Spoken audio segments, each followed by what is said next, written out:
Vous parliez de priorité. Dans vos discours, vous utilisez en permanence le terme de révolution numérique. Oui. Jusqu'où ça peut aller? Et donnez-nous de la visibilité sur cette révolution. Elle est déjà en marche, oui, si j'ose dire. Mais que peut faire l'État là?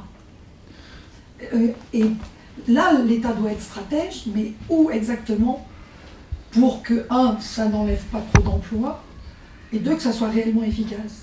Mais moi, je ne raisonnerais pas comme ça. Je ne raisonnerais pas que ça n'enlève pas trop d'emplois. Parce qu'on a essayé de raisonner comme ça au moment de la crise sidérurgique, de la fermeture des mines ou de la crise textile. Et donc on a essayé de protéger des emplois. Bilan des courses, on n'a pas arrêté le changement technologique et un mouvement schumpeterien qui était à l'œuvre. Et on a créé moins rapidement que d'autres des emplois ailleurs. Donc moi je dis souvent, il ne faut pas chercher à protéger des emplois, il faut protéger des gens. Ce qui est très différent. Et aujourd'hui, notre système, pour moi, le rôle clé de l'État sur la révolution numérique, d'abord, c'est de ne pas véhiculer un discours défaitiste et noir sur ce sujet. C'est mon grand désaccord avec certains autres candidats. Je pense que dire la révolution numérique, c'est forcément quelque chose qui va nous emmener vers l'oisiveté subie ou choisie, la fin du travail, ça... Et la taxation des robots? Mais c'est pas vrai. La taxation des robots, je pense que c'est une erreur complète, totale, absolue. La France a 5 fois moins de robots que l'Allemagne.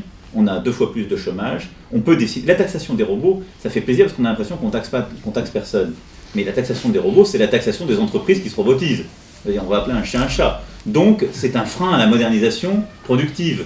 Donc, c'est un frein à la numérisation, à la robotisation des entreprises. C'est-à-dire un frein à leur capacité à s'adapter à l'environnement dans lequel elles vivent. Et donc, c'est un formidable instrument à délocalisation. Parce que, pardon de vous dire, mais on a 5 fois moins robotisé que les Allemands, 2 fois moins que les Italiens du Nord. On a beaucoup plus perdu d'emplois industriels durant les 20 dernières années. Donc, je ne fais pas partie de celles et ceux qui pensent que ce soit une bonne idée.